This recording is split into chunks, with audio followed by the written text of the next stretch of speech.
The world remembers Stephanie Seymour as one of the most beautiful women of her time. She was a symbol of beauty, confidence, and success. Her face was everywhere, on magazine covers, on billboards, and in catalogs. People saw her as glamorous, powerful, and seductive. But what many didn't know was that Stephanie didn't always see herself that way. People just see the surface, and they don't really go any further than that. Behind the beauty and fame, there was a much more complicated story. People saw only what was on the surface. They saw the perfect images, the stylish clothes, the polished photos. But they didn't know what it was like to actually be her. They didn't know about the pressure she faced, the struggles she carried, and the grief that shaped her life. You know, I feel great. I feel confident. But when I look in the mirror, my reflection doesn't always match how I feel inside.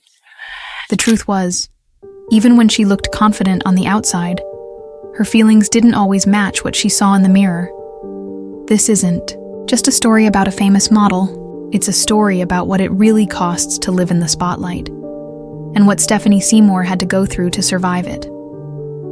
Long before she became famous, Stephanie Seymour lived a quiet life in sunny San Diego, California. She wasn't chasing fame. In fact, she wasn't thinking about modeling or being in front of cameras at all.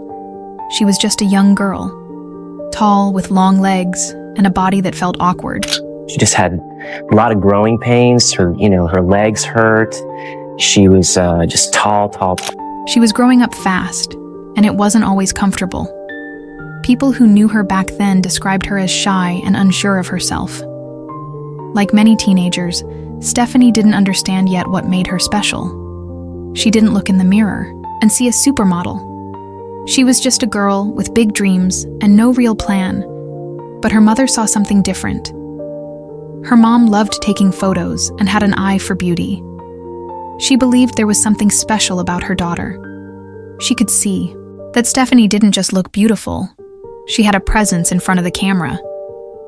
Her mother believed in her deeply, and that belief changed everything. At just 14 years old, Stephanie's mother helped her send photos to a modeling competition called Elite's Look of the Year. Thousands of girls entered.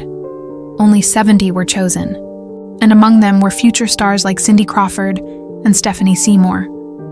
Stephanie didn't win the contest, but that didn't matter. The door to a whole new life had opened. Once that door opened, things moved quickly. By 17, Stephanie had signed with Elite Model Management. My name is Stephanie Seymour, and I come from San Diego, California. By 18, she was living in New York City and deeply involved in the fashion world. Her career was taking off. To outsiders, it might have looked glamorous and exciting, but inside, Stephanie was still very young and didn't fully understand the world she was entering. The fashion industry didn't ask how she felt or if she was ready.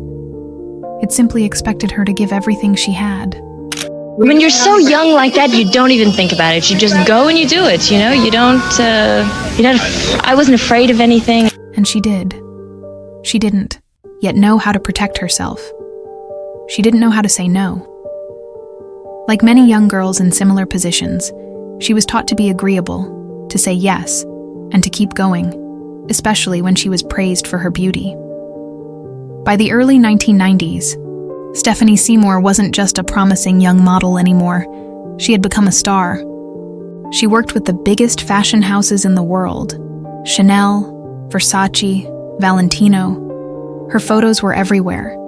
She became a symbol of high fashion, elegant, glamorous, and sensual.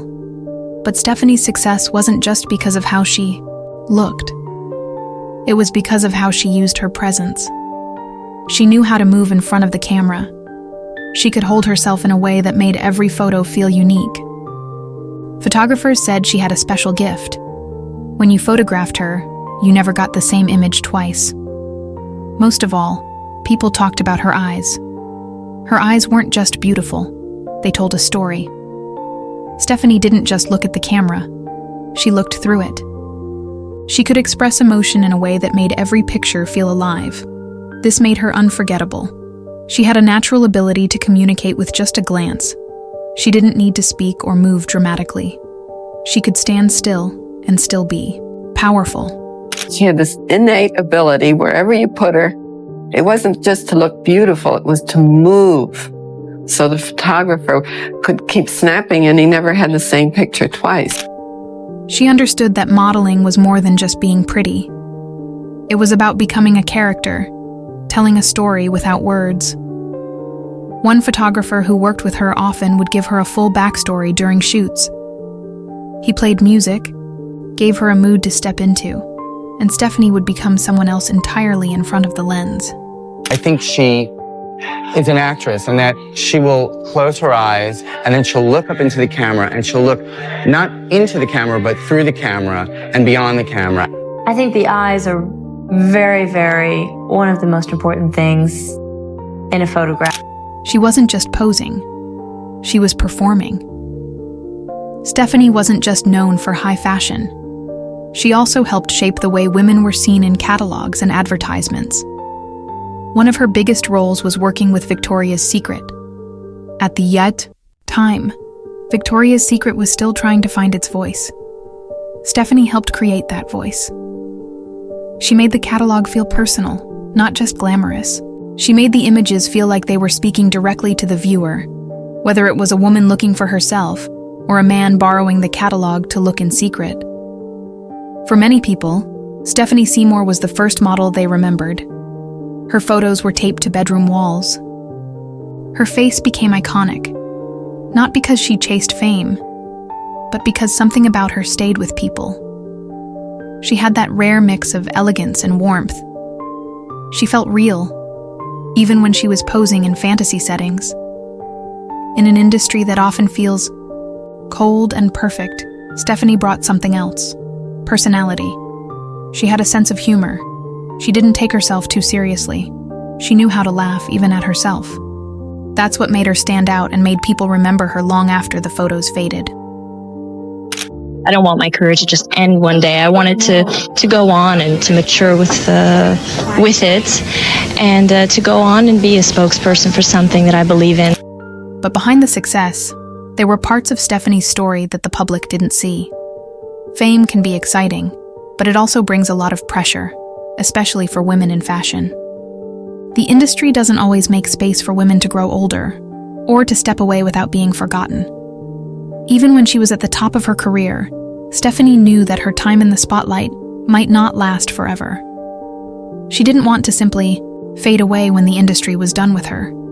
She wanted to build something more lasting. And so, at the height of her fame, Stephanie made a quiet decision. She stepped back. Not because of a scandal or a breakdown, but by choice. She became a mother, and that changed everything. Her world was no longer about fashion shows and photo shoots. It became about family, routine, and being present for her children. She didn't completely leave modeling, but she started turning things down.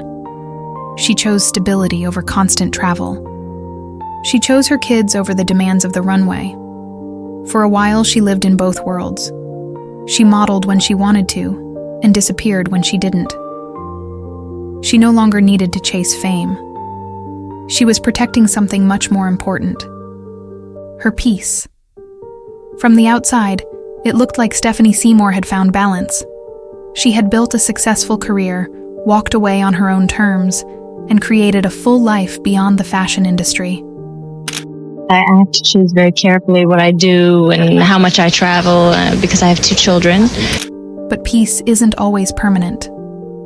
In 2021, her life changed forever. Her son, Harry, a young man who had grown up in the spotlight beside her, passed away from an accidental drug overdose.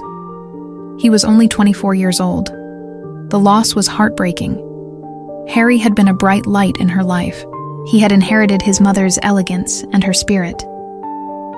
To many people, he was a new kind of fashion icon, a modern muse. His death was not just a personal tragedy for his family. It was a moment that quietly shook those who knew him and admired him. Stephanie didn't speak publicly about the loss. There were no interviews, no big statements, just silence. and grief. The kind of grief that doesn't go away, that changes everything, that lives quietly in the background of everyday life. After more than 10 years away from the runway, Stephanie returned in 2023. She walked in a fashion show for Alaya, a designer, who had believed in her from the beginning of her career. She didn't do it to prove anything. She didn't need to remind anyone who she was. She walked because it mattered to her. It was personal. It was real. At 55, she didn't try to look like she did at 25. She didn't need to. Her presence was still powerful, but now it carried something new: experience, strength, and quiet dignity. The fashion press called it a powerful moment, not because it was flashy, but because it was honest.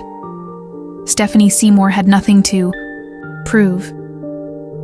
Her story was already written in the history of fashion. Her return wasn't about reclaiming the past.